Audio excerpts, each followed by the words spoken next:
মহান আল্লাহ তাআলা সেই পুনরুত্থান দিবস সম্পর্কে আরো এক জায়গায় ইরশাদ করে তিনি বলেন, বিসমিল্লাহির রহমানির রহিম, অতএব তাদেরকে ছেড়ে দাও, তারা বেহুদুকতায় মত্ত থাকুক আর খেল তামাশা করুক, যতক্ষণ না তারা দেখা পায় সেদিনের যার প্রতিশ্রুতি তাদেরকে দেওয়া হয়েছে, যেদিন দ্রুত বেগে তারা কবর থেকে বের হয়ে আসবে, যেন তারা কোনো লক্ষ্য দিকে ছুটছে অবনত চোখে, লাঞ্ছনা তাদেরকে আচ্ছন্ন করবে। এটি সেই দিন যার ওয়াদা তাদেরকে দেওয়া হয়েছিল। সূরা আল মারিজ আয়াত 42 থেকে 44। প্রিয় দর্শক, এতক্ষণ পর্যন্ত আমরা পুনরুত্থান দিবস কি যে মহান আল্লাহ তাআলা হুঙ্কারগুলো দিয়ে রেখেছেন সেই বিষয় সম্পর্কে জানার চেষ্টা করলাম।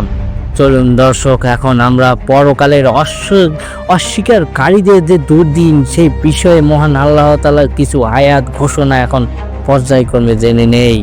আমাদের মানব সমাজে বহু মানুষ আছে যারা পরকালকে অস্বীকার করে থাকে।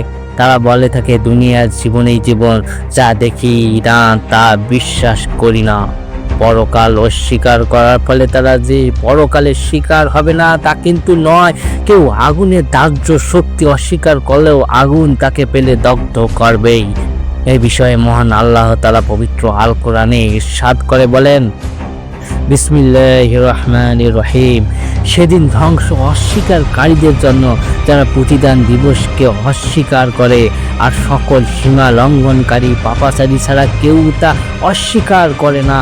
যখন তার কাছে আমার আয়াত সমূহ তেলাওয়াত করা হয় তখন সে বলে, পূর্ববর্তীদের রূপকথা। কখনো নয়, বরং তারা যা অর্জন করত তাই তাদের অন্তর সমূহকে ঢেকে দিয়েছে। কখনো নয়, নিশ্চয় সেদিন তারা তাদের রব থেকে পর্দার আড়ালে থাকবে। তারপর নিশ্চয়ই তারা প্রজ্বলিত আগুনে প্রবেশ করবে। তারপর বলা হবে, এটাই যা তোমরা অস্বীকার করতে। সূরা আল মুতাফফিফিন আয়াত 10 থেকে 17।